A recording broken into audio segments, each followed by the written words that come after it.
Hello everyone, welcome to my channel से Ashok. Friends, आज हम ABFM के मॉड्यूल सी में चैप्टर नंबर 13 का पार्ट 1 करेंगे। तो ये चैप्टर फ्रेंड्स आपका कॉर्पोरेट वैल्यूएशन के बारे में, कंपनियों की वैल्यूएशन कैसे की जाती है, कैसे जाना जाता है कि कोई कंपनी की वर्थ कितनी है। बोलते हैं ना 1 बिलियन डॉलर की कंपनी है, 500 करोड़ की कंपनी है, 100 करोड़ की कंपनी बना डाली व्यक्ति ने, तो 500 करोड़ 100 करोड़ कैसे हुए, कैसे कैलकुलेट करते हैं कि वो 500 करोड़ रुपए हुए हैं, उसी के बारे में ये पूरा चैप्टर है। इसमें हम देखेंगे बुक वैल्यू क्या होती है, मार्केट वैल्यू क्या होती है और डिफरेंट अप्रोचेस क्या क्या हैं कॉर्पोरेट वैल्यूएशन के लिए। थोड़ा बहुत इंट्रोडक्शन देखेंगे कॉर्पोरेट वैल्यूएशन के डिफरेंट अप्रोचेस की। 4-5 अप्रोच हैं और हर एक अप्रोच के बारे में हमें डिटेल में ही स्टडी करनी है चैप्टर नंबर 13 में। ओके, तो देखिए बुक वैल्यू, जो आपने मान लो आपने आईफोन ख़रीदा, वो 1 लाख रुपए का आपने बुक में एंट्री कर दी, तो वो बुक वैल्यू हो गई 1 लाख रुपए उसकी, क्योंकि आपने 1 लाख रुपए ख़रीदा था। अब मान लीजिए जो है आप उसको मार्केट में बेचना चाहें फॉर एग्जांपल, तो कितने में बिकेगा? मान लेते हैं 70,000 रुपये का बिकता है, तो ये उसकी मार्केट वैल्यू हो गई। या हो सकता है कि कोई चीज़ हो जिसको कोई, मान लीजिए आपने ज़मीन खरीदी, 10 लाख रुपए की आपने लैंड परचेज करी, तो बुक में उसको 10 लाख रुपए की एंट्री दिखा दी। अब वो 2 साल बाद 3 साल बाद आप जो है उसे बेचने जा रहे हैं, तो पता चल रहा है ये 50 लाख रुपए की बिक जा रही है, तो इसकी वैल्यू कितनी हो गई? 50 लाख मार्केट वैल्यू हो गई। This is market value and this is book value. Okay, तो यही है बेसिक बातें। बाकी डिटेल में तो बहुत कुछ हम बातें करेंगे, लेकिन बेसिक कॉन्सेप्ट यही है। इंट्रोडक्शन में बात करें तो corporate valuation the process of determining the value of a company entity and it is most commonly used in the context of financial industry. तो कॉर्पोरेट वैल्यूएशन का मतलब होता है किसी कंपनी के वैल्यू को डिटरमाइन करना कि कंपनी की वैल्यू कितनी है, वर्थ कितनी है। और ये फाइनेंशियल इंडस्ट्री में बहुत ज़्यादा यूज होने वाला टर्म है, क्योंकि बैंकों को लोन देना रहता है। लोन देने के लिए उन्हें अपने जो सामने वाला क्लाइंट है उसकी वैल्यू के बारे में पता होना चाहिए। We need to grasp the idea of value before even beginning to discuss valuation approach. तो हमें पहले वैल्यू के बारे में समझना होगा, तब जाकर के हम वैल्यूएशन अप्रोच के बारे में बातचीत कर सकते हैं। There are 2 primary types of value. Value 2 मतलब प्राइमरी स्तर पर अगर देखा जाए, प्राथमिक स्तर पर 2 वैल्यूज होती हैं, एक तो बुक वैल्यू और दूसरा मार्केट वैल्यू। मैंने आपको दोनों के बारे में थोड़ा थोड़ा समझाया था। Book value can be described as the value of an asset or the complete business entity as establish by books or financials of the company. ठीक है, तो बुक वैल्यू का मतलब होता है किसी भी कंपनी का जो एसेट है या पूरी की पूरी कंपनी है, उसकी जो वैल्यू होती है एज पर बुक्स, जैसा उसकी बुक्स में लिखा गया हो, या कंपनी के जो फाइनेंस वगैरह हैं, जो फाइनेंशियल स्टेटमेंट बैलेंस शीट वगैरह है, उसमें जो वैल्यू लिखी गई हो, उस वैल्यू को बुक वैल्यू कहा जाता है। दस बी में say that book value can B derived from the balance sheet. तो हम कह सकते हैं कि जो बुक वैल्यू है वो कहाँ से निकलती है? बैलेंस शीट से, कंपनी की बैलेंस शीट से हम बुक वैल्यू निकाल सकते हैं। मार्केट वैल्यू की बात करेंगे, this refers to the value that is derived through the analysis of market. Market की एनालिसिस करके जो हम वैल्यू ड्राइव करते हैं, निकालते हैं, उसे मार्केट वैल्यू कहते हैं। The market capitalization of a company often known as the number of outstanding share multiplied by the share price define the market worth of company. किसी भी कंपनी का मार्केट में वर्थ क्या है ये पता करने के लिए कितने आउटस्टैंडिंग शेयर हैं, आउटस्टैंडिंग मतलब कितने शेयर हैं जो मार्केट में ट्रेड हो रहे हैं। मान लीजिए कोई कंपनी है जिसके 15 लाख शेयर मार्केट में ट्रेड हो रहे हैं, हर एक शेयर की वैल्यू जो है 10 रुपये है मान लेते हैं, तो कुल मिलाकर के 1.5 करोड़ रुपए उसकी वैल्यू हो जाती है। ओके, आउटस्टैंडिंग शेयर मतलब 15 लाख ऐसे शेयर हैं जो मार्केट में ट्रेड हो रहे हैं, आउटस्टैंड कर रहे हैं, खरीदे बेचे जा रहे हैं। ओके, तो वही बोल रहा है कि मार्केट कैपिटलाइजेशन किसी कंपनी का जानना है तो नंबर ऑफ आउटस्टैंडिंग शेयर जितने भी हैं, 15 लाख शेयर उसके आउटस्टैंड कर रहे हैं, मल्टीप्लाई कर दीजिए उसको शेयर के प्राइस से, एंड आपको कंपनी की मार्केट वर्थ, नेट वर्थ पता चल जाती है। Okay, market value is fundamentally an equity value because in equity investors value a company share apart from the debt lender and other investors. अब ये बोल रहे हैं कि अगर हम मार्केट वैल्यू किसी कंपनी की कह रहे हैं तो हम एक्चुअल में इक्विटी वैल्यू उस कंपनी की निकाल रहे हैं, एक्चुअल वैल्यू नहीं निकाल रहे हैं। देखिए समझिए क्यों, क्योंकि कंपनी में शेयर होल्डर्स ने शेयर तो लगाया ही होगा, उसके अलावा कंपनी ने उधार भी ले रखा होगा और दूसरे भी इन्वेस्टर्स होंगे जिन्होंने अदर फॉर्म में वेंचर कैपिटल वगैरह के रूप में भी इन्वेस्ट कर रखा होगा। लेकिन यहाँ जो हमने कैलकुलेशन की, केवल इस बात की कैलकुलेशन कर ली कि कंपनी के 15 लाख शेयर मार्केट में आउटस्टैंड कर रहे हैं, खरीदे बेचे जा रहे हैं, उसी के आधार पर उसकी वैल्यू निकाल ली। लेकिन मान लो 100 करोड़ रुपए कंपनी ने उधार ले रखा है और प्लस उसने डिवेंचर वगैरह के तौर पर और भी पैसे मार्केट से 50 करोड़ रुपए उठा रखे हैं, तो जो टोटल वैल्यू होनी चाहिए वो 1.5 करोड़ प्लस 100 करोड़ प्लस 50 करोड़ होनी चाहिए। यानी 1.5 करोड़ जो वैल्यू हमने निकाली उसे हम मार्केट वैल्यू या सिर्फ इक्विटी वैल्यू भी कह सकते हैं। क्लियर हो गई बात? यहीं पर बात आती है इंटरप्राइज वैल्यू की। ये जो वैल्यू आप निकाल रहे हो, ये सारा जोड़ करके तीनों चीज़ें जोड़ने से जो वैल्यू निकलेगी उसे हम इंटरप्राइज वैल्यू कह सकते हैं। The term enterprise value which is synonymous with the firm value, यानी कि फर्म वैल्यू कहिए चाहे इंटरप्राइज वैल्यू कहिए, refers to the value that is placed on the complete company. पूरी कंपनी की जो वैल्यू होती है उसे हम इंटरप्राइज वैल्यू या फर्म वैल्यू भी कह देते हैं। इसमें डेट यानी उधारी और अदर कमिटमेंट्स जो और पैसे इधर उधर से अरेंज किए गए उन सबको शामिल कर लिया जाता है। The significance of enterprise value lies in the fact that it comes close to the approximating the worth of entities running assets as we will see in the following section. तो ये बोल रहे हैं कि जो इंटरप्राइज वैल्यू होती है वो ज़्यादा सिग्निफिकेंट होती है, ज़्यादा सही आंकड़ा देती है आपको, क्योंकि ये एक्चुअल मतलब आइडिया देती है। सिर्फ शेयर कितने हैं उसको कैलकुलेट कर लेने से आपको कंपनी की एक्चुअल वर्थ नहीं पता चल रही। सिर्फ 1.5 करोड़ रुपए आप सोच रहे थे, जबकि 100 करोड़ की उधारी और 50 करोड़ रुपए अदर तरीक़ों से अरेंज किए गए हैं। कुल मिलाकर के 151.5 यानी 151 करोड़ रुपए के आसपास इस कंपनी की वर्थ है, जबकि शेयर में सिर्फ 1.5 करोड़ रुपए की ही वर्थ इसकी लगी हुई है। ओके, तो हमें इंटरप्राइज वैल्यू निकालने से ज़्यादा फायदा होता है, यही कहना है इनका। Okay, to be more specific, debt and other obligations can include, देखिए डेट और अदर ऑब्लिगेशन जो ये बोल रहे हैं, मतलब कोई एंटिटी है, इंटरप्राइज वैल्यू निकालते समय आप क्या करोगे, शेयर की वैल्यू निकालेंगे प्लस उसके कर्जे प्लस अदर कमिटमेंट को जोड़ेंगे। तो अदर कमिटमेंट और डेट में क्या क्या चीज़ें आती हैं? डेट एंड अदर ऑब्लिगेशन में शॉर्ट टर्म के लिए जो लोन लिया गया है, लॉन्ग टर्म के लिए जो लोन लिया गया है, current portion of long term debt, यानी लॉन्ग टर्म डेट लिया है लेकिन करंटली उसमें से कितना पे करने वाला है, capital lease obligation, preferred security, non controlling interest and other non operating liabilities. ये सारी चीज़ें जो है कंपनी का पैसा है एक तरीके से अगर देखा जाए, ठीक है। तो to summarize the formula for determining an enterprise value is as follows. तो यही जितनी बातें, ये सारी चीज़ें मैंने आपको बताई, इन्हीं सबको जोड़ दीजिए आपस में तो इंटरप्राइज वैल्यू निकल करके आ जाती है। इंटरप्राइज वैल्यू कैसे कैलकुलेट करते हैं? इक्विटी की वैल्यू में short term debt, long term debt, current portion of long term debt, capital lease obligations, preferred security, non controlling interest plus other non operating liability, जिसमें आपका अनएलोकेटेड पेंशन फंड वगैरह हो गया, इसमें से माइनस कर दीजिए कैश और कैश इक्विवेलेंट को, तो ये आपकी इंटरप्राइज वैल्यू निकाल करके दे देता है। याद रखने की मुझे नहीं लगता कोई खास ज़रूरत है इस बात को, इस फार्मूले को, ठीक है। As a result of the fact that fundamental goal of management is to maximize the value of firm, managers require a tool that can estimate the effect that various strategy will have on the value of the firm. तो देखिए, management का ultimate goal होता है firm की value को maximise करना, ज़्यादा से ज़्यादा उसकी वैल्यू निकल करके आए। अगर आपकी फर्म 500 करोड़ रुपए की निकल कर आए तो ज़्यादा अच्छा है देन 200 करोड़ से, क्योंकि सिर्फ कैलकुलेशन ही तो करनी है ना। एक हिसाब से अगर सही से कैलकुलेशन कर दिया जाए तो 500 करोड़ तक आ सकती है। तो उसी के लिए मैनेजर्स को ऐसे टूल्स चाहिए होते हैं जो फर्म की वैल्यू को सही तरीके से नाप सकें, मेजर कर सकें। The model of the business valuation is the instrument in the question. अब कौन से मॉडल से आप बिजनेस वैल्यूएशन करते हैं वो इंपॉर्टेंट पॉइंट यहाँ पर हो जाता है। Okay, the primary focus of effective financial management is to optimize the value creation for share holders.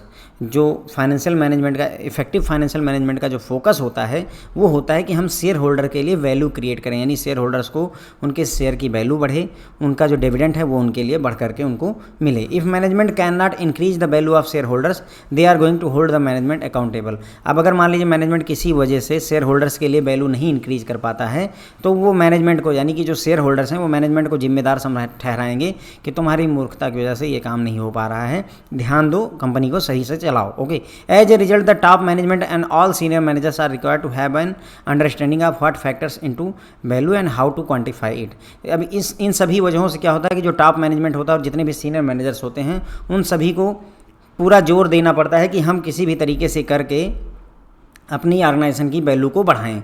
क्या क्या फैक्टर्स हैं जो वैल्यूज़ में आते हैं, किन किन चीज़ों से हमारे फर्म की वैल्यू बढ़ती है और कैसे इसको क्वांटिफाई किया जाए, कैसे इसकी क्वांटिटी को मेजर किया जाए। देखिए, वैल्यूएशन में पहले इन्होंने कहा कि मतलब हम क्या क्या चीज़ें लेंगे। देखिए, इन्होंने कहा कि इंटरप्राइज वैल्यू में आप क्या करो, शेयर ले लो प्लस उसमें डेट और अदर कमिटमेंट ले लो। फिर आए कि डेट और अदर ऑब्लिगेशंस में क्या क्या ले सकते हो, तो short term debt, long term debt, current portion of the long term debt, ठीक है, preferred security, non controlling interest, ये सारी चीज़ें जो है मिला करके, कुल मिला करके ये क्या हो रहा है, वैल्यू ही तो क्रिएट कर रही हैं। वही बोल रहा है कि हमें पता होना चाहिए कि कौन कौन से फैक्टर रिस्पॉन्सिबल है वैल्यू करने के लिए, वैल्यूएशन के लिए, और इसको कैसे क्वांटिफाई किया जाए। In the past valuation was consider to be difficult and highly technical academic subject. प्राचीन काल में, पहले के समय में इसे डिफ़िकल्ट और हाईली टेक्निकल सब्जेक्ट माना जाता था, लेकिन आज के बिजनेस वर्ल्ड में ये अटमोस्ट रिलेवेंट है मैनेजर्स के लिए। तो मतलब अब आप समझिए इस चैप्टर को आप क्यों पढ़ रहे हैं, या इस पूरे यूनिट को ABFM को आप क्यों पढ़ रहे हैं, क्योंकि पहले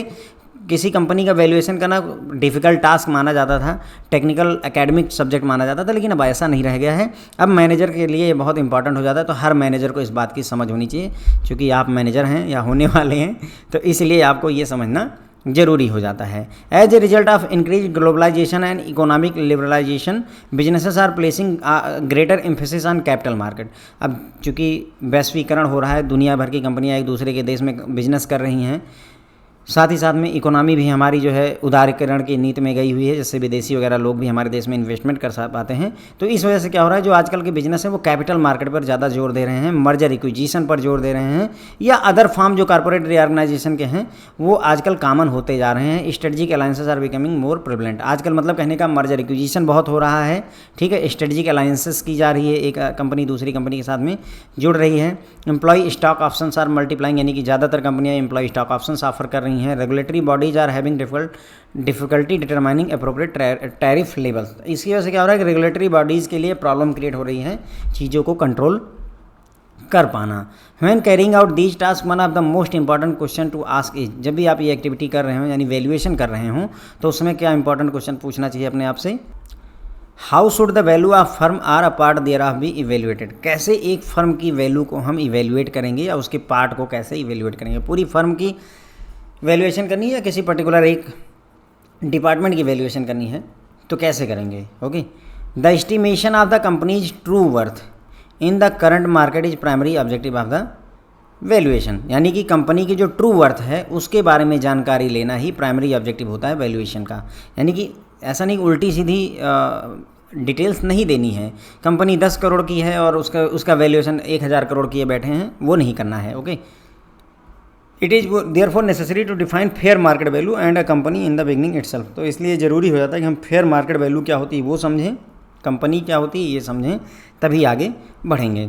फेयर मार्केट वैल्यू का जो कॉन्सेप्ट है वो IRS, यूनाइटेड स्टेट्स में जैसे हमारे यहाँ इनकम टैक्स डिपार्टमेंट है, बिल्कुल उसी तरीके से US में internal revenue services IRS department होता है, और इन्होंने ही मतलब जो है फेयर मार्केट वैल्यू का कॉन्सेप्ट जो है दिया हुआ है। इनके हिसाब से फेयर मार्केट वैल्यू को डिफाइन किया गया है एज पर IRS, इंटरनल रेवेन्यू सर्विसेज। जैसे हमारे यहाँ इनकम टैक्स है वैसे US में IRS डिपार्टमेंट होता है। The price at which property would change hand between the willing buyer and willing seller when the farmer is not under any compulsion to buy and latter is not under any compulsion to sell, both parties having reasonable knowledge of relevant facts। तो मतलब IRS यानी internal revenue services के हिसाब से fair market value का मतलब ये होता है कि वह प्राइस, ऐसा वो प्राइस जिस पर एक खरीदने का इच्छुक व्यक्ति और एक बेचने का इच्छुक व्यक्ति एक दूसरे के साथ में चीज़ों को एक्सचेंज करेंगे। फॉर एग्जांपल, आपको आईफोन खरीदना है, आईफोन 1 लाख रुपए का बिक रहा है। ओके, तो एक बेचने वाला है आईफोन कंपनी, एक खरीदने वाले हम हो गए, मान लीजिए मैं ही हूँ, ठीक है। अब आईफोन कंपनी के ऊपर कोई कंपल्सन नहीं कि नहीं बेचना ज़रूरी है, और मेरे ऊपर भी कोई दबाव नहीं है कि नहीं खरीदना ज़रूरी है। ऐसे केस में जो हम डील करेंगे जितने रुपए में इस आईफोन की, एक होता नहीं गर्ज का सौदा बोलते हैं, मतलब मुझे ज़रूरत है, जितनी ज़्यादा चोट लगी उतनी हल्दी महंगी होती है, वो वाली सिचुएशन ना हो कि मतलब पता चल रहा है कि अब आपके घर में लाइट नहीं आ रही है, पड़ोसी ने कहा है कि 500 रुपये दोगे तब जाकर अपने घर से कनेक्शन दूंगा, वो गलत चीज़ हो गई, उसको नहीं लेना है। मतलब आप सोचिए कि आपको एक घर खरीदना है, लेकिन कोई ज़रूरी नहीं कि घर अभी ले लेना है क्योंकि मेरे पास और कोई घर नहीं है रहने के लिए, नहीं, मेरा मन है खरीदने की कोशिश कर रहा हूँ, अच्छा सौदा पड़ा लूँगा, नहीं अच्छा सौदा पड़ा नहीं खरीदूंगा। ये उस तरीके की सिचुएशन होनी चाहिए। ना तो आपके ऊपर कोई दबाव है घर खरीदने का, ना कि दूसरे वाले के ऊपर कोई दबाव है बेचने का। तो इस केस में जिस प्राइस पर ये घर खरीदा और बेचा जाएगा उसे ही फेयर मार्केट वैल्यू कह देते हैं, ठीक है। उसके बाद में रीजनेबल फैक्ट्स का, यानी कि जो रिलेवेंट फैक्ट्स हैं उसके बारे में भी आपको नॉलेज होनी चाहिए, दोनों के लिए, दोनों को, मतलब बेचने वाले और खरीदने वाले दोनों को रिलेवेंट फैक्ट्स के बारे में नॉलेज होनी चाहिए। When the asset being evaluated is a corporation, the buyer and seller are actually selling the claim that each stake holder in the firm has on company as a property that is being exchange. तो बोल रहे हैं कि अगर corporation को बेचा और ख़रीदा जा रहा है। यहाँ तो बात की हमने जो है किसी इंडिविजुअल गुड्स को, किसी सामान को बेच रहे थे। अब अगर कंपनी बेची और ख़रीदी जा रही है तो एक्चुअल में क्या हो रहा है, जो बायर और सेलर हैं एक्चुअली सेलिंग द क्लेम, यानी कि वो जो उधारी है, जो क्लेम है, उसको बेच रहे हैं। Okay, to each stake holder in the firm on the company as the property is being exchange. मतलब कहने का कि जैसे कोई कंपनी है, उसने अगर 500 करोड़ रुपए का लोन ले रखा है, ठीक है, तो क्या होगा, 500 करोड़ रुपए का लोन ले रखा है, अब इस कंपनी को कोई अगर खरीदेगा तो उस खरीदने में उसके 500 करोड़ रुपए का वो जो लोन है वो भी उसके साथ चिपक जाएगा। तो वही बोल रहा है कि एक्चुअली वो क्लेम सेल किए जा रहे हैं, एक तरीके से जो देनदारियां हैं उनको बेचा जा रहा है, कंपनी नहीं बेची जा रही है। This covers both equity share and preference share as well as debenture and loan that are currently outstanding. तो इसमें इक्विटी शेयर भी खरीदे, मतलब इक्विटी शेयर की भी जिम्मेदारी आप ले रहे हो, प्रेफरेंस शेयर की भी ले रहे हो, लोन भी जो था उसको चुकाने की आप जिम्मेदारी ले रहे हो, डिवेंचर्स जो हैं उनको भी चुकाने की जिम्मेदारी ले रहे हो। यदि आप कंपनी खरीद रहे हैं तो एक्चुअल में आप एक तरीके का क्लेम खरीद रहे हैं, कंपनी ना खरीद करके जो उधारी है उसको परचेज कर रहे हैं। मोटे मोटे शब्दों में ये कहा जा सकता है। Internal asset valuation standard committee is responsible for developing the international valuation standard. तो IVS डेवलप करने के लिए, इंटरनेशनल वैल्यूएशन स्टैंडर्ड डेवलप करने के लिए कौन सी कमेटी जिम्मेदार है? International asset valuation standard committee. यानी कि जैसे कंपनियों का वैल्यूएशन होता है तो वैल्यूएशन के लिए कुछ ना कुछ सर्टेन गाइडलाइंस होनी चाहिए, उस गाइडलाइन को सेट करने के लिए इंटरनेशनल वैल्यूएशन स्टैंडर्ड्स आए हुए हैं। ये इन स्टैंडर्ड्स को सेट किया जाता है international asset valuation standard committee के द्वारा, which are intended to be used as primary guide for valuation professional all over the world in order to underpin consistency, transparency and confidence in valuation. इसका उद्देश्य है कि जितने भी valuation professional है, जो भी लोग कंपनियों का वैल्यूएशन करते हैं पूरी दुनिया में, उनको कंसिस्टेंसी रहे, उनमें ट्रांसपेरेंसी रहे, उनमें कॉन्फिडेंस रहे, वैल्यूएशन करते समय घबराएं ना, उनको पता हो कि हाँ कैसे वैल्यूएशन किया जाता है। उसके लिए स्टैंडर्ड सेट किया गया है जिन्हें हम इंटरनेशनल वैल्यूएशन स्टैंडर्ड कहा जाता है। Okay, according to provisions of IVS 105। IVS क्या है? International valuation standard 105। Valuation approaches and methods due consideration must be given to valuation approaches that are pertinent and appropriate. तो ये बोल रहे हैं कि इंटरनेशनल वैल्यूएशन स्टैंडर्ड 105 जो है वो कहता है कि जो भी वैल्यूएशन अप्रोच या मेथड आप यूज करिए, कोई दिक्कत नहीं है, लेकिन वहाँ पर ध्यान दीजिए कि कंसिडर उन्हीं वैल्यूएशन अप्रोचेज को करिए जो अप्रोप्रिएट हैं और पर्टिनेंट है, जो लगातार चली आ रही हैं और अप्रोप्रिएट हैं, उचित हैं उस सिचुएशन के लिए, उन्हीं है यूज करने की ज़रूरत होती है। अप्रोचेज टू कॉर्पोरेट वैल्यूएशन की अब हमें बात करनी है, but before that let's talk about it once more. तो हमने यहाँ पर देखो बुक वैल्यू क्या होती है, मार्केट वैल्यू क्या होती है, इनका डिस्कशन किया अभी तक। तो देखिए कॉर्पोरेट वैल्यूएशन वो प्रोसेस होती है जिसकी सहायता से हम किसी कंपनी की वैल्यू को फाइंड आउट करते हैं। फाइनेंस इंडस्ट्री में ये कॉमनली यूज किया जाता है। वैल्यू को समझना ज़रूरी है, तभी हम वैल्यूएशन अप्रोचेस के बारे में समझ सकते हैं। प्राइमरली दो तरीके की वैल्यूज होती हैं। एक बुक वैल्यू होती है जिसको हम बैलेंस शीट से जो है ड्राइव करते हैं। बुक में, किताबों में जो वैल्यू लिखी हुई होती है उन्हें हम बुक वैल्यू कहते हैं। मार्केट वैल्यू वो वैल्यू होती है जो मार्केट से ड्राइव की जाती है, मार्केट में क्या चल रहा है उससे ड्राइव की जाती है। ओके, उसके बाद में मार्केट, किसी भी कंपनी की वर्थ, अगर मार्केट की वर्थ पता करनी है तो उसके लिए जितने भी उसके आउटस्टैंडिंग शेयर हैं उसको मल्टीप्लाई कर दीजिए उसके शेयर के प्राइस से। जैसे मान लीजिए 15 लाख शेयर किसी कंपनी के हैं, उसको मल्टीप्लाई कर दीजिए पर शेयर 10 रुपये के हिसाब से, तो आपको 1.5 करोड़ रुपए जो निकल करके आता है ये उसकी मार्केट वैल्यू निकल करके आती है। मार्केट वैल्यू को हम फंडामेंटली इक्विटी वैल्यू भी कह सकते हैं, क्योंकि यहाँ पर सिर्फ इक्विटी की ही बात हो रही है, बाकी ना तो उधारी और ना ही अदर इन्वेस्टर्स के द्वारा दिए गए पैसों की बात हो रही है। अगर आपको डेट, उधारी और अदर इन्वेस्टर्स के पैसे को भी देखना है तो उसके लिए एंटरप्राइज वैल्यू कैलकुलेट की जाती है, जिसे एंटरप्राइज वैल्यू को हम फर्म वैल्यू भी कहते हैं। इसमें डेट और अदर कमिटमेंट भी शामिल रहते हैं, यानी शेयर भी रहेगा, जो आपके शेयर आउटस्टैंडिंग है वो भी रहेगा, प्लस डेट और कमिटमेंट्स भी रहते हैं। इंटरप्राइज जो वैल्यू होती है ये ज़्यादा सिग्निफिकेंट होती है, ज़्यादा महत्वपूर्ण होती है, क्योंकि ये एक्चुअल में कंपनी की जो वर्थ होती है उसको लगभग जो है जज कर पाती है। अगर स्पेसिफिक हुआ जाए तो डेट और अदर ऑब्लिगेशन में क्या क्या चीज़ें आएंगी, शॉर्ट टर्म की उधारी, लॉन्ग टर्म की उधारी, उसके बाद में लॉन्ग टर्म की जो उधारी का जो करंट पोर्शन है वो capital lease obligations, preferred security, non controlling interest, other non operating liability, ये सारी चीज़ें आती हैं।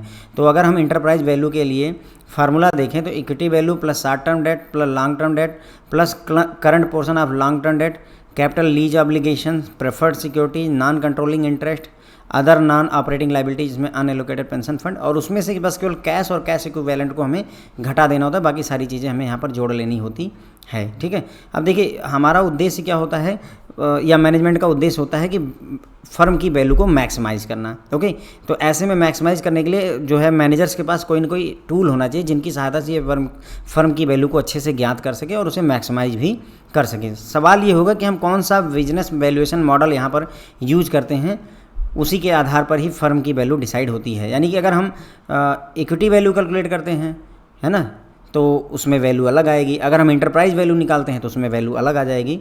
प्राइमरी फोकस जो है इफेक्टिव फाइनेंशियल मैनेजमेंट का वो होता है शेयर होल्डर्स के लिए वैल्यू का क्रिएशन। हम वैल्यू क्रिएट करना चाहते हैं अपने शेयर होल्डर्स के लिए। अगर मैनेजमेंट शेयर होल्डर्स के लिए वैल्यू नहीं क्रिएट कर पाता है तो शेयर होल्डर उसके लिए मैनेजमेंट को जिम्मेदार ठहरा देते हैं। ऐसे में जो टॉप मैनेजमेंट होता है, सीनियर मैनेजर्स होते हैं, वो सभी जो है पूरा जोर देते हैं कि वो समझें कि क्या चीज़ें कंपनी के वैल्यू को बढ़ाती हैं या क्या चीज़ें कंपनी की वैल्यू में ज़रूरी होती हैं और कैसे इसको क्वांटिफाई किया जाए, कैसे इसको कैलकुलेट किया जाए। पास्ट में जो वैल्यूएशन हुआ करता था ये एक डिफ़िकल्ट और हाईली टेक्निकल एकेडमिक सब्जेक्ट हुआ करता था, और अभी भी है। कम वक्तों ने जो है इसमें जोड़ दिया है, अदरवाइज अभी भी है, यकीन मानिए। ठीक है, ये हाईली टेक्निकल एकेडमिक सब्जेक्ट है। जो लोग मतलब MBA वगैरह करें कायदे से, या फिर जो लोग जो है BCom MCom है ना PhD वगैरह करने जा रहे हैं, उनके लिए ठीक है। लेकिन अब ये बोल रहे हैं कि आज के बिजनेस वर्ल्ड में जो है ये एटमोस्ट रिलेवेंट मैनेजर्स के लिए होगा, तो मैनेजरों को ये समझना ज़रूरी है कि कैसे जो है फर्म को वैल्यूएट किया, मतलब वैल्यूएशन कैसे की जाती है। ओके, ग्लोबलाइजेशन बढ़ा है, यानी कि जो है दुनिया भर के देश एक दूसरे से कनेक्ट हो रहे हैं, साथ ही साथ हमारी इकोनॉमी भी दुनिया भर के लिए ओपन हुई है। तो इसकी वजह से क्या हो रहा है कि अब कैपिटल मार्केट पर ज़्यादा जोर है, बिजनेसेस का मर्जर एक्विजिशन बढ़ा हुआ है। ओके, उसके बाद में स्ट्रेटजिक अलाइंसेस हो रहे हैं डिफरेंट कंपनीज़ के बीच में। एम्प्लॉई स्टॉक ऑप्शन बहुत सारी कंपनियां ऑफ़र कर रही हैं। तो ये सारी चीज़ों के होने की वजह से क्या हो रहा है कि हमें वैल्यूएशन जानना ज़रूरी है। जब भी आप जो है वैल्यूएशन करें किसी ऑर्गेनाइजेशन का, तो अपने आप से पूछिए कि कैसे जो है हम किसी भी फर्म का वैल्यूएशन करेंगे, या उसके किसी पर्टिकुलर पार्ट का वैल्यूएशन कैसे हम कर सकते हैं। ओके, हमारा उद्देश्य ये होगा कि हम कंपनी की ट्रू वर्थ फाइंड आउट करें, यही प्राइमरी ऑब्जेक्टिव होना चाहिए वैल्यूएशन का। तो ट्रू वर्थ फाइंड आउट करने के लिए हमें फेयर मार्केट वैल्यू के बारे में जानना होगा। फेयर मार्केट वैल्यू का कॉन्सेप्ट जो है यूनाइटेड स्टेट्स के IRS डिपार्टमेंट यानी इंटरनल रेवेन्यू सर्विसेज डिपार्टमेंट द्वारा दुनिया भर को दिया गया है। फेयर मार्केट वैल्यू एज पर IRS डिपार्टमेंट ये होता है कि वह प्राइस जिस पर एक बेचने वाला और एक खरीदने वाला एक दूसरे के साथ में गुड्स को एक्सचेंज कर सकें बिना किसी दबाव के, तो उसे हम फेयर मार्केट वैल्यू कहते हैं। अब अगर जो है जो चीज़ खरीदी बेची जा रही हो, अगर कारपोरेशन है, कोई कंपनी है, तो वहाँ पर एक्चुअल में हम कंपनी नहीं खरीद रहे और बेच रहे होते हैं, वहाँ पर एक्चुअली क्लेम सेल किए जा रहे होते हैं। जो भी देनदारियाँ होती उनको बेचा जाता है। देनदारियों में आपका equity share, preference share, debentures और लोन वगैरह शामिल होते हैं। उसके बाद में दुनिया भर में जो वैल्यूएशन का काम किया जाता है उसमें कंसिस्टेंसी, ट्रांसपेरेंसी और कॉन्फिडेंस लाने के लिए जितने भी वैल्यूएशन प्रोफेशनल होते हैं उनको कंसिस्टेंसी दी जाए, ट्रांसपेरेंसी वगैरह और कॉन्फिडेंस वगैरह दिया जाए, तो उसके लिए इंटरनेशनल वैल्यूएशन स्टैंडर्ड सेट किए गए हैं, IVS जिसे कहा गया है। और इंटरनेशनल वैल्यूएशन जो स्टैंडर्ड होता है उसको सेट किया जाता है international asset valuation standard committee द्वारा। ठीक है, अब इंटरनेशनल वैल्यूएशन स्टैंडर्ड 105 के हिसाब से वैल्यूएशन की बहुत सारी अप्रोचेज और मेथड हैं, लेकिन आपको जब भी आप इसे अप्लाई करें तो कंसिडरेशन दें, उस अप्रोच को आप यूज करें जो अप्रोप्रिएट हो आपकी सिचुएशन के लिए। ठीक है, approaches for corporate valuation, corporate valuation के लिए अप्रोचेज क्या क्या हैं, तो as discussed in IVS international valuation standard 105, primary methodologies which are utilize in valuation are all founded on the economic concept of price equilibrium, anticipation of the benefits and substitutions. तो ये बोल रहे हैं कि जितनी भी कॉर्पोरेट वैल्यूएशन की approaches हैं वहाँ पर क्या है, प्राइस की सिमिलरिटी होनी चाहिए, इक्वलिटी होनी चाहिए, बेनिफिट होना चाहिए और सब्सटीट्यूशन का कॉन्सेप्ट लेकर के वैल्यूएशन अप्रोचेज आती हैं। प्रिंसिपल वैल्यूएशन अप्रोचेज में 3 अप्रोच हैं हमारे पास, एक मार्केट अप्रोच है, दूसरा इनकम अप्रोच है और तीसरा कॉस्ट अप्रोच है। ओके, तो देखिए market approach, the market approach is a valuation method that determines the value of company. देखिए मार्केट अप्रोच का सरल शब्दों में यूँ समझ लीजिए कि मार्केट में क्या वैल्यू है, वही मार्केट अप्रोच होती है। किसी भी कंपनी की मार्केट में क्या वैल्यू है वही मार्केट अप्रोच होती है। Market approach is a valuation method that determines the value of company and intangible assets and ownership stake in the firm of securities by taking into account the prices of recent transaction or prices of assets that are comparable to one being valued. When determining the value of an asset, market approach takes into account its size, quantity, quality and other characteristics in addition to the values of comparable assets. This value is then applied to the item under examination. This method assists in determining the worth of business by making a comparison of the business under valuation to other businesses comparable nature that have been sold in recent times. अब देखिए पूरा कहानी पढ़ने के बाद अब आपको समझ में आया होगा, क्या ये समझ में आया होगा कि मार्केट अप्रोच में क्या होता है कि अगर आपको किसी कंपनी की वर्थ पता करनी है, तो मान लीजिए ए कंपनी की वर्थ पता करनी है, तो उसके जैसे सिमिलर कोई कंपनी अगर बी है तो उसकी वर्थ जो है देख लीजिए जो भी रिसेंट पास्ट में बेची गई है। जैसे मान लीजिए आपके पास में एक प्लॉट है, ठीक है, मैं मान लेता हूँ 60 बाई 60 का एक प्लॉट आपने ख़रीदा हुआ है। उसी के बगल में एक जो है 40 बाई 40 का प्लॉट है। अभी ये जो 40 बाई 40 का प्लॉट है ये 4,000 रुपये स्क्वायर फीट के हिसाब से रिसेंटली बेचा गया है।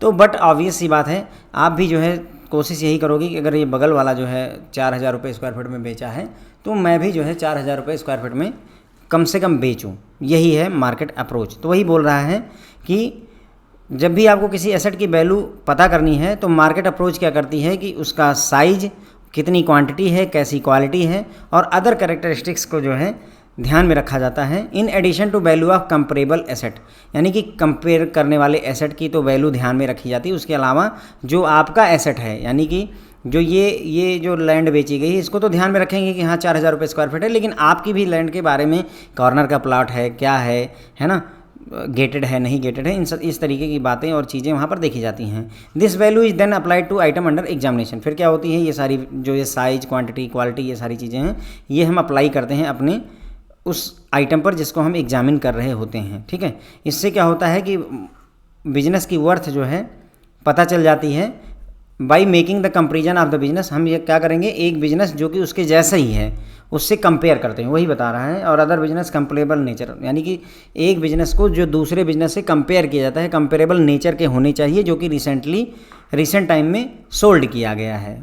वही बात है कि बगल वाला प्लाट जो है 4,000 रुपये स्क्वायर फीट में बेचा गया है तो हम भी कितने में बेचेंगे। जैसे उदाहरण के लिए मान लीजिए कि कंपनी है वो 500 करोड़ रुपए में रिसेंटली बिकी है, उसकी जैसी सिमिलर कंपनी हमारे पास भी है तो एटलीस्ट हम होप करते हैं कि हाँ हमारी कंपनी कम से कम 500 करोड़ रुपए में बिकेगी। तो ये हो गई market approach.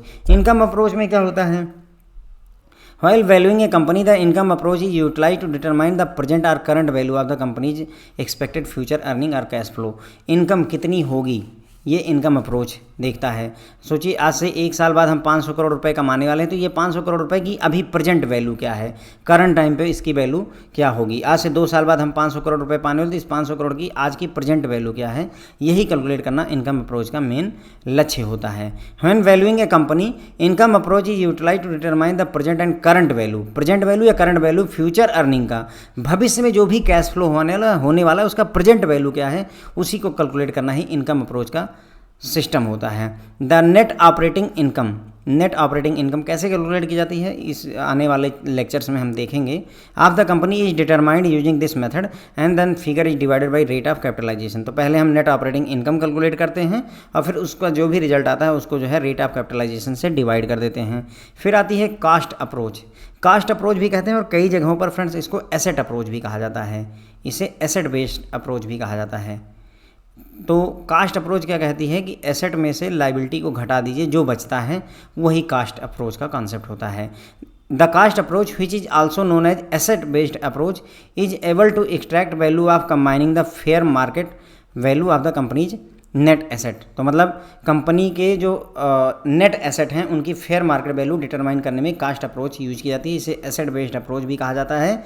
This method is also known as asset based approach, यानी asset minus its liability. Asset में से लाइबिलिटी घटा दीजिए तो उस जो निकलेगा उसे ही हम क्या बोलेंगे, कास्ट अप्रोच बोल सकते हैं।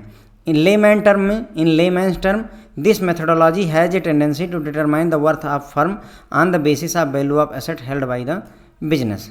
आम आदमी की भाषा में कहा जाए तो कंपनी के पास में या बिजनेस के पास में कितने एसेट हेल्ड हैं, कितने एसेट उसके पास हैं, उसी की वैल्यू को ही हम कास्ट अप्रोच के तहत कैलकुलेट करते हैं। The use of this method is particularly helpful for asset intensive businesses. अब ये मेथड जो कास्ट अप्रोच है ये उन बिजनेसेस के लिए अच्छा है जिनके पास में एसेट बहुत ज़्यादा हैं, होल्डिंग कॉरपोरेशन हो गई या ट्रबल्ड एंटिटीज़ वगैरह हो गई, उनके लिए कास्ट अप्रोच जो है यूज करना अच्छा रहता है। ठीक है, फिर ये 3 अप्रोचेस की हमने बात कर ली। अब यहाँ से थोड़े कॉमन पॉइंट्स की बात करेंगे।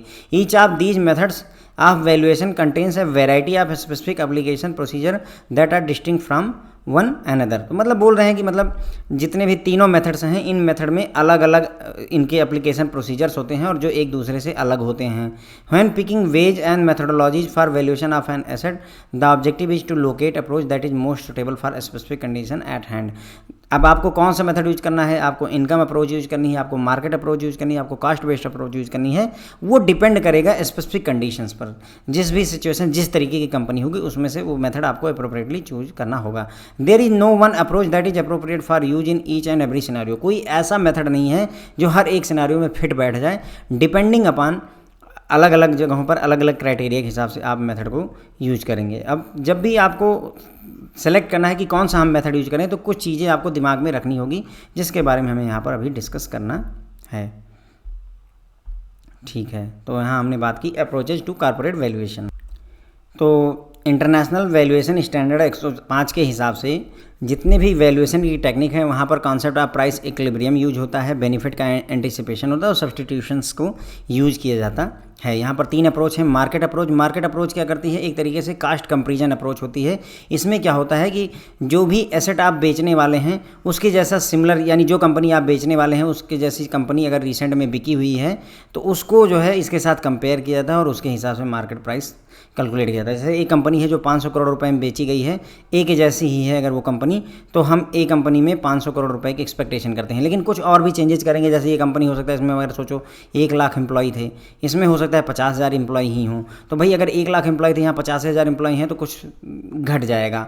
ओके, लेकिन अगर मान लो इसके पास में 2 फैक्ट्रियाँ हैं जबकि इसके पास एक ही फैक्ट्री है तो ऑब्वियसली हमारे पास 2 फैक्ट्रियाँ हैं तो इसकी वजह से दाम थोड़ा बढ़ जाएगा। तो इस तरीके से मार्केट अप्रोच काम करती है। हमें साइज, क्वांटिटी, क्वालिटी ये सारी चीज़ें ध्यान देने की ज़रूरत होती है। ओके, इनकम अप्रोच में क्या होता है कि कंपनी की जो फ्यूचर अर्निंग है, जो फ्यूचर कैश फ्लो हैं, उनकी प्रेजेंट वैल्यू या करंट वैल्यू कैलकुलेट करना आपका इनकम अप्रोच में आता है। यहाँ पर नेट ऑपरेटिंग इनकम हम कैलकुलेट करते हैं, उसको डिवाइड करते हैं रेट ऑफ कैपिटलाइजेशन से। कास्ट अप्रोच, इसे एसेट बेस्ड अप्रोच कहते हैं। एसेट माइनस लायबिलिटी जो है कैलकुलेट करना ही कास्ट बेस्ड अप्रोच का फंडा होता है। ठीक है, तो सिंपल टर्म में हमने ये देखा। उसके बाद हर एक मेथड का वैल्यूएशन में अलग अलग स्पेसिफिक एप्लीकेशन प्रोसीजर होता है जो एक दूसरे से अलग होते हैं। कौन सा मेथडोलॉजी, कौन सा तरीका हमें अपनाना है वो स्पेसिफिक कंडीशन या स्पेसिफिक कंपनी के ऊपर डिपेंड करेगा। कोई ऐसी अप्रोच नहीं बनी है इन तीनों में से जिसको हम डायरेक्टली हर एक सिनेरियो में यूज कर सकें। फिर भी जब आप जो है सिलेक्शन करने वाले हैं कि कौन सा जो है मेथड हमें यूज करना है, इनमें से कौन सी अप्रोच यूज करनी है, तो कुछ चीज़ें जो आपको दिमाग में रखनी होती है, जैसे the relevant basis of value and premise of value which are established by terms and purpose of the valuation assignment the appropriate method of determining value. पता नहीं क्या लिखा हुआ है जोड़ दे रहे हैं, दिमाग ख़राब करने वाला। इस लैंग्वेज को पढ़ करके क्या समझ में आता है। Okay, the relative advantages and disadvantage of various approaches and methodology that could be use for the appraisal. अब देखिए, जब भी आप अप्रेजल यानी कि किसी चीज़ का मूल्यांकन करने जा रहे हैं तो हर एक मेथड की एडवांटेज और डिसएडवांटेज हैं, उसको ध्यान में रखने की ज़रूरत होती है। The appropriateness of each way having regard to the nature of asset as well as approaches are method utilize by player in the relevant market and the relative importance of each method. हमें market में जो भी relevant market में जो players method use कर रहे हैं वो देखना होगा, हर एक मेथड का इंपॉर्टेंस देखना होगा। ठीक है, और कौन सा अप्रोप्रिएट है हमारी सिचुएशन के लिए, वो चीज़ हमें दिमाग में रखनी होगी। Accessibility of the trustworthy information that is necessary to implement the approach को हमें इम्प्लीमेंट तो करना है, लेकिन उसके लिए जो डेटा हमारे पास होना चाहिए वो ट्रस्ट वर्थी, वो विश्वसनीय डेटा होना चाहिए। ये चीज़ यहाँ पर इंपॉर्टेंट हो जाता है। When valuer has a high degree of confidence in accuracy and reliability of single method, given the fact and circumstances of valuation engagement, the valuer is not required to use more than one method for valuation of an asset। भाई अगर जो valuer है उसको पूरा भरोसा है कि ये मेथड सबसे बेस्ट है, ठीक है, और उसको आइडिया है कि हाँ इस मेथड से हमारा काम चल जाएगा, तो उसे सिंगल मेथड से काम चला लेना है, उसको मल्टीपल मेथड यूज करने की ज़रूरत नहीं होती है। लेकिन भाई high degree of confidence of accuracy होना चाहिए कि हाँ ये मेथड हमें सही रिजल्ट ला देगा। This is specially true when valuer is valuing a property. जैसे कोई प्रॉपर्टी है, कोई लैंड है, कोई घर है, उसका वैल्यूएशन आप कर रहे हैं और आपको लगता है कि एक मेथड जो ये है ये सही रिजल्ट ला देगा हमारे लिए, मार्केट अप्रोच हमारे लिए अच्छा रिजल्ट ला सकती है, तो बस मार्केट अप्रोच यूज कर लीजिए। लेकिन अगर ऐसा नहीं है तो आपको एक साथ 2 मेथड 3 मेथड यूज कर लेनी चाहिए। However valuer should consider the use of multiple approaches. तो अगर वैल्यूअर को चाहिए कि वो मल्टीपल अप्रोचेज और मेथड यूज करें, more than one valuation approach और method should be considered and may be use to arrive at indication of the value. मतलब इनका कहने का ये है कि सेफ साइड अगर खेलना चाहते हो तो एक मेथड ना यूज करो, एक से ज़्यादा मेथड हमें यूज कर लेना चाहिए। हमारे पास कुल मिलाकर के 4 प्राइमरी मेथड हैं जिनकी सहायता से हम किसी फर्म की वैल्यू को कैलकुलेट करते हैं। Adjusted book value approach, stock and debt approach, direct comparison approach और discounted cash flow approach. 4 method हैं जिसमें से ये दोनों हम अगले लेक्चर में पढ़ेंगे, डायरेक्ट कंपेरिजन अप्रोच उसके बाद वाले लेक्चर में, और डिस्काउंटेड कैश फ्लो अप्रोच सबसे बड़ा टॉपिक है मेरे ख्याल से। इसमें 4-5 स्टेप है और हर एक स्टेप एक लेक्चर चाह रहा है, तो उसको हम आने वाले समय में कवर कर देंगे। लेकिन यह है कि कवर सारे कर दिए जाएंगे। थोड़ा बहुत मैंने वैसे डिस्काउंटेड कैश फ्लो अप्रोच के बारे में थोड़ा बहुत पढ़ाया हुआ है, एक लेक्चर पहले से आया हुआ है, बट फिर भी हम इसे एक बार और देख लेंगे, ठीक है। तो ये हो गई, हमने आपसे बात की कि मतलब जो है कौन सा मेथड हमें सेलेक्ट करना है, उसके लिए क्या क्या चीज़ें ध्यान रखनी होती है। तो इन्होंने कहा कि भाई जो भी मेथड आप यूज़ करो उसके फ़ायदे और नुकसान क्या है, ये चीज़ दिमाग में रख करके चलिए, ठीक है। उसके बाद मार्केट में कौन सा मेथड यूज किया जा रहा है दूसरों के द्वारा, वो चीज़ ध्यान में रख करके यहाँ करने की ज़रूरत होती है, ओके। उसके बाद में जो भी मेथड आप यूज करिए उसमें ध्यान दीजिए कि जो इन्फॉर्मेशन आपके पास आ रही है वो ट्रस्ट वर्थी इन्फॉर्मेशन आपके सामने आ रही है। ट्रस्ट वर्थी इन्फॉर्मेशन होना जरूरी है। मान लीजिए कोई कंपनी, जैसे बहुत सारी कंपनियों ने ऐसे फ्रॉड किए हुए हैं कि वो फर्जी का जो है अपने आप को प्रॉफिट में दिखाती रहती है कि हमारा इस साल का प्रॉफिट 500 करोड़ है। क्यों? क्योंकि वो अपने अकाउंट के साथ छेड़छाड़ कर रही होती हैं। बाद में पता चलता है कि वो एक्चुअल में 200 करोड़ के लॉस में चल रही थी, ठीक है। तो अगर ट्रस्ट वर्थी डेटा नहीं है तो वैल्यूएशन करने का कोई मतलब नहीं निकलेगा। फिर उन्होंने कहा कि अगर जो है वैल्यूअर को कॉन्फिडेंस का लेवल हाई है, उसको लगता है कि वो एक्यूरेट रिजल्ट निकाल सकता है, तो वो सिर्फ एक मेथड यूज करके काम चला सकता है, जैसे किसी प्रॉपर्टी का वैल्यूएशन करना। लेकिन यदि जो है अगर आपको कॉन्फिडेंस नहीं है तो आपको मल्टीपल अप्रोचेज और मेथड यूज करने की ज़रूरत होती है, जिनकी सहायता से जो आप वैल्यू निकालेंगे वो कई अप्रोच यूज करके, मार्केट अप्रोच से और इनकम अप्रोच यूज कर दी और दोनों की सहायता से वैल्यू निकाल ली, तो ज़्यादा अच्छा रहता है ताकि गड़बड़ ना होने पाए। फिर हमने बात करी कि कुल मिलाकर के 4 प्राइमरी मेथड हमारे पास अवेलेबल हैं। एडजस्टेड बुक वैल्यू अप्रोच अगले लेक्चर में देखेंगे, स्टॉक एंड डेट अप्रोच ये भी अगले लेक्चर में ही कवर हो जाना चाहिए। डायरेक्ट कंपेरिजन अप्रोच, वही डायरेक्ट कंपेरिजन वही मार्केट वाली अप्रोच वाली बात हो गई कि जो पड़ोसी ने जो है 4000 रुपये स्क्वायर फीट में बेचा तो हम भी बेच लेंगे, okay. Discounted cash flow approach ये भी उसके आगे वाले लेक्चर में हम सब्सिक्वेंटली कवर कर देंगे, ठीक है फ्रेंड। तो बस इसी पर ये लेक्चर नहीं खत्म होता है। Thank you so much.